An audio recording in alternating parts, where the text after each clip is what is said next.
दोस्तों 80 और 90 के दशक में दो ही चैनल चलते थे, जिनमें से एक दूरदर्शन और दूसरा डीडी मेट्रो था। इन पर कुछ गिने चुने शोज चलाए जाते थे और उन्हें लोग उस दौर में काफ़ी ज़्यादा पसंद करते थे। भारत में सुपर हीरो को मुकेश खन्ना ने इंट्रोड्यूस किया था और उस सुपर हीरो का नाम शक्तिमान था। ये शो दूरदर्शन पर ही टेलीकास्ट होता था और हर रविवार को बच्चे इस शो का आनंद लेते थे। 90s के बच्चों के लिए शक्तिमान एक नाम ही नहीं बल्कि इमोशन माना जाता था, लेकिन जब ये शो अचानक बंद हुआ तो लोग हैरान हो गए। 90 के दशक में शक्तिमान बच्चों का खूब लोकप्रिय शो हुआ करता था, लेकिन जब अचानक शो बंद होने की खबर लोगों को पता चली तो लोगों को समझ नहीं आया कि ऐसा क्यों हुआ। ये शो सुपर हिट था और इसकी टीआरपी भी अच्छी खासी रहती थी, तो भला मेकर्स ने चलते शो को आखिर बंद क्यों किया। तो आइए दोस्तों हम लोग जानते हैं कि आखिर ये शो बंद क्यों हुआ।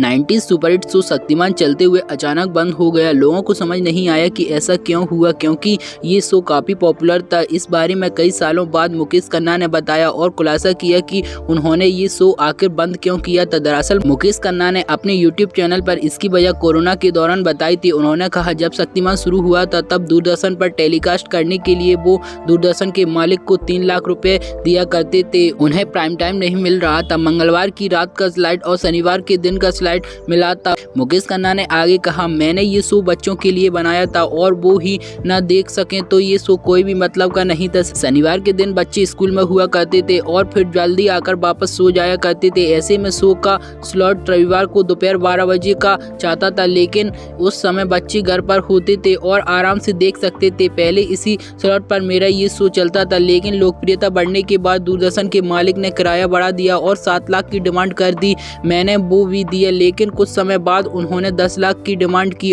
और मैं समक्ष नहीं हो पाया। इस वजह से मुझे ये शो बंद करना पड़ा। 6 सितंबर 1997 को डीडी नेशनल पर शक्तिमान का पहला एपिसोड टेलीकास्ट हुआ था। ये शो इतना पॉपुलर हुआ करता था कि बच्चे भी शक्तिमान की तरह उड़ने की कोशिश करने लगे थे, जिसके बाद से शो के अंत में शक्तिमान यानी मुकेश खन्ना बच्चों को सीख देने आते थे।